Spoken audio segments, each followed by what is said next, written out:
Hey Scorpio, I'm back with a card, so let's get started. The first card that you received as the underlying theme or the overarching energy for the month, or for the mid-month reading, is the Magician upright. The Magician is the first card in the Major Arcana. Actually, it's the second. The Fool is listed as the 0, but yeah, for argument's sake, the Magician's the first card in the Major Arcana. The first card represents to me the first house, which is your personality, your physical body. It's your appearance. It's the physical embodiment of who you are and how the world sees you. The Magician card represents the planet Mercury, which is symbolic of communication, movement, and thinking. It speaks to perception, making connections, and problem solving. This is very much as above, so below. It's a good time for manifesting for yourself if you do that sort of thing, Scorpio. And I know a lot of Scorpios who do. You have all of the tools at your disposal to make it happen. And there's the infinity sign above the Magician's head, which whenever I see this, I think of us Scorpios. I'm a Scorpio riser, so there's that. But yeah, you're dealing with problem solving and making connections, and also paying very close attention to your perceptions about things. This month would be very, very beneficial to you. Mercury is moving into your second house on the 12th or 13th of the month. So you may be getting opportunity to play Magician in your house of money, possessions, earning ability, and self-esteem. The second house is ruled by Taurus, and we are having a full moon in Taurus on the 14th or 15th. This will be occurring in your 7th house. So you may be playing Magician between your 2nd or your 7th house. 7th house is ruled by Libra. It's your partnerships, identifying with others, counseling, and open enemies. So yeah, that's the underlying theme that's going on. Very perceptive, being able to problem solve, and being able to manifest as above, so below, bringing power of attraction type things to you. Taurus is the opposite sign of Scorpio as well, so it could be that you are really dealing with people, not you, but people in your opposite, your partner, the people in your world. Yeah, so the first card that I pulled for you representing the present is the Two of Cups in reverse. And I feel like this involves a Leo, because whenever I see this card, I see this lion's head. It is definitely symbolic of a Leo, but this is the Minor Arcana Lovers card. In the reverse, it could be that you're having a hard time in relationships. The fact that it's the 2 speaks to the Taurus ruled house of your money, possessions, earning ability, and self-esteem, the house of your values. The cups represent water sign energy, and the water signs are Cancer, Scorpio, and Pisces. So this could be involving you, Scorpio, and maybe a Leo, having a hard time in your relationship or with your emotions. Could also be that you've gone out and you weren't having a good time.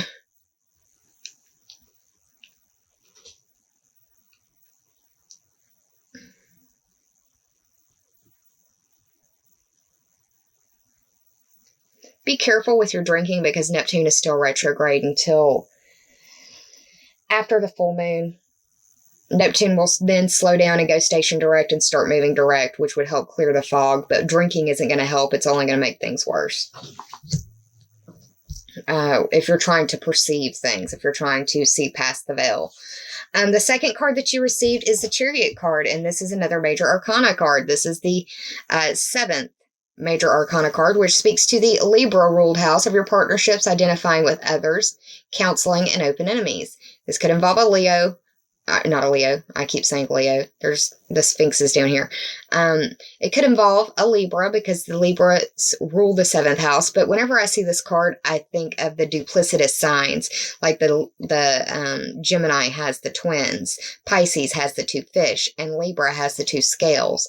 Those are the signs that have a hard time with the balancing of things. That's not me being ugly. It's just a short synopsis of the situation. Now, the Chariot card also for me speaks to communication, because a chariot is a means of commute. It's a means of going from point A to point B. However, this card in the traditional sense represents Cancer and tradition. It represents achievement through effort or self-mastery. So possibly dealing with achievement in your relationships, achievement in your partnership somehow, or just feeling movement in that house, in that area as well.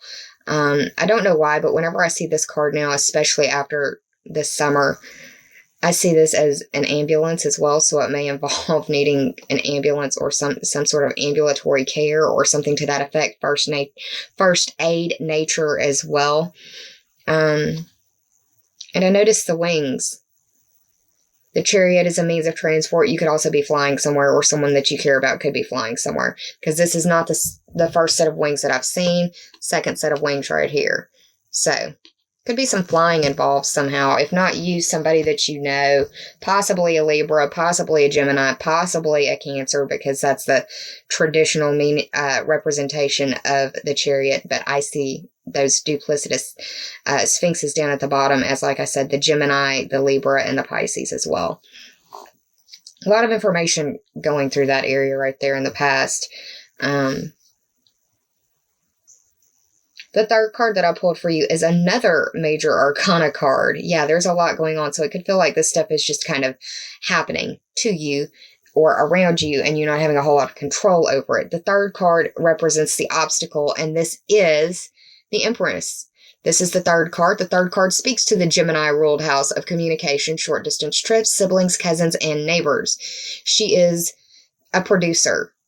The Empress in the major arcana represents Venus, and here's the glyph for Venus right here. It's your love, it's your values. That could speak to your second house where Taurus rules, where the full moon will be.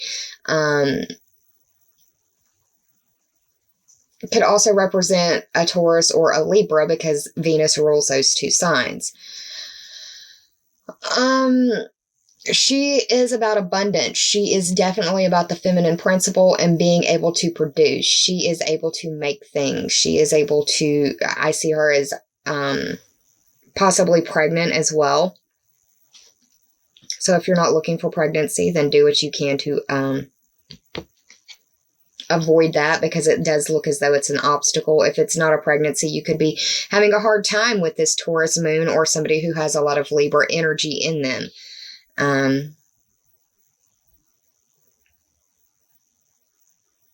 But the Empress, she enjoys feeling good. She's about her, the earthly delights, the earthly pleasures, food, taste, smell, sex, even drugs sometimes, just depends. About feeling good and having the senses pleasured, if you will. The fourth card that I received for you is another major arcana card, and it is the High Priestess. This is the help for you. The High Priestess is the second card of the major arcana, and that speaks to the Taurus-ruled house of your money, possessions, earning ability, and self-esteem. It's the values. If you look at it and say that's mine, it would probably qualify or classify as a second house item. This card represents the moon. The moon will be full in Taurus, which is the house that is, it's the second house. So this, for me, speaks to the full moon. The full moon will be a help to you in some way, Scorpio. Full moon is occurring for you in the seventh house. The seventh house is ruled by Libra. There's a lot of synchronicity in this reading, y'all. But the High Priestess can see through the veil. She's able to pierce through it. It feels very transparent for her. She is, because she's in the upright, it's the expression of feelings, the expression of emotion. And it could be the fact of secrets either being discovered, secrets coming out, or you uncovering them, or just getting like an intuitive feel about secrets around you, or knowing that what you are being told is factual or not.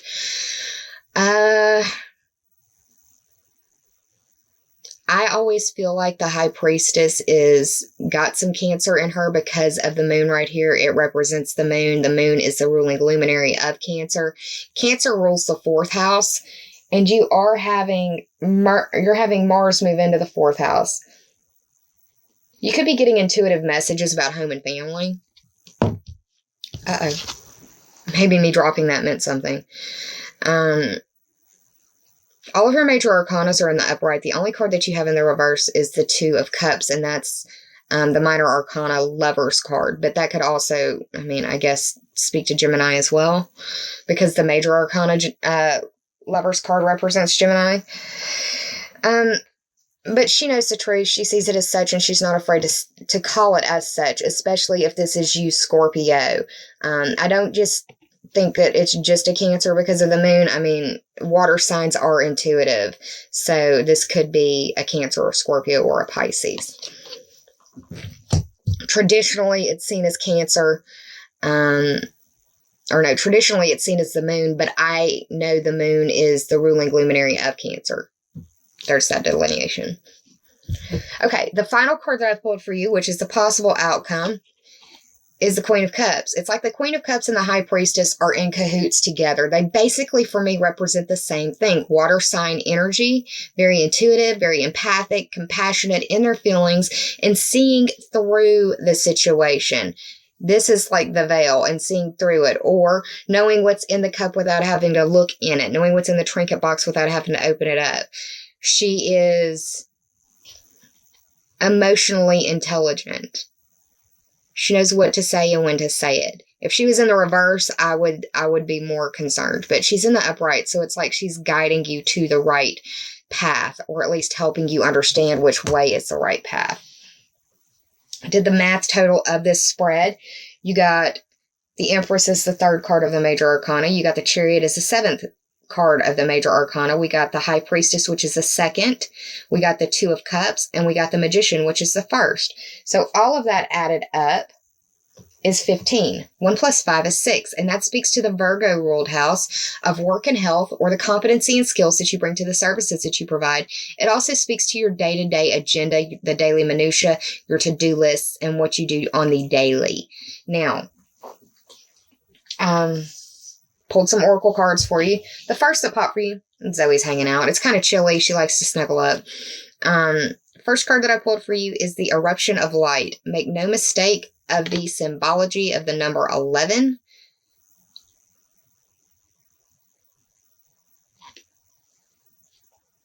Eruption of Light. This card indicates that your words are more powerful than you realize, and that you have a message to share. This is also an oracle confirmation that your voice is a part of your power, and you need to use it. If you don't use it, you lose it, right?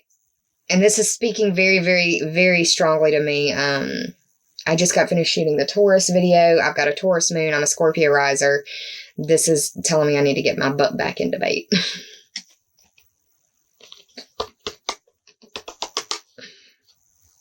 The 11 speaks to the 11th house. The 11th house is ruled by Aquarius. It speaks to your friends, your groups, your future wishes, goals, and dreams, your bucket list. It also speaks to the teams, memberships, and associations that you may belong to. You may have a message for some of those people in that area of life.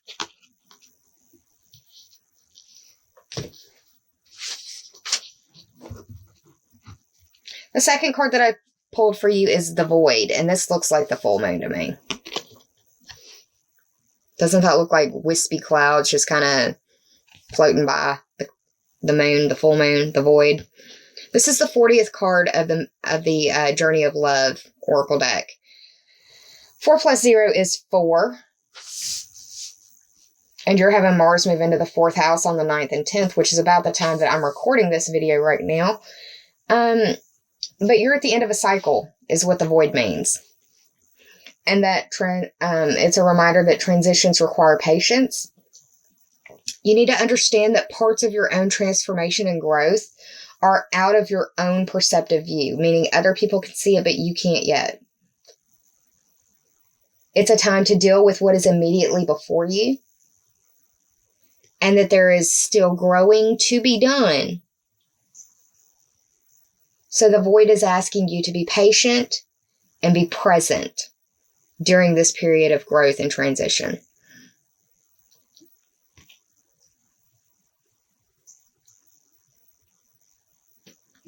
And if you really, extreme close up.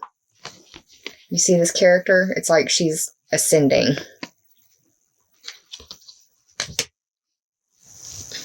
The final card that I pulled for you is the Light Field. This is the 63rd card of the Journey of Love Oracle deck. 6 plus 3 is 9, and that speaks to the Sagittarius ruled house of your long-distance trips, higher education, adventures in questing. It speaks to the study of philosophy, religion, astrology, possible legal system matters, or political matters. It speaks to foreign people, foreign places, and foreign things. The light field indicates that you are very receptive to the other side and that the veil is quite thin for you right now. Shocker, huh?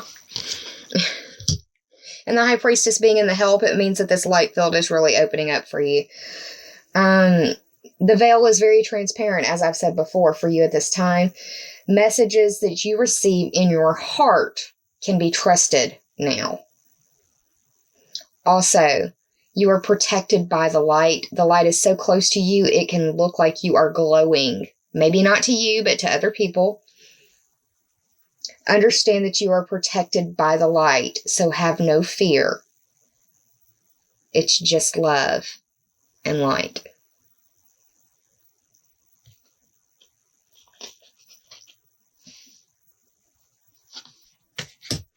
Well, Scorpio, I hope you enjoyed this reading. If you did, please like, share, and subscribe. And if you already have, I appreciate it from the bottom of my very grateful heart.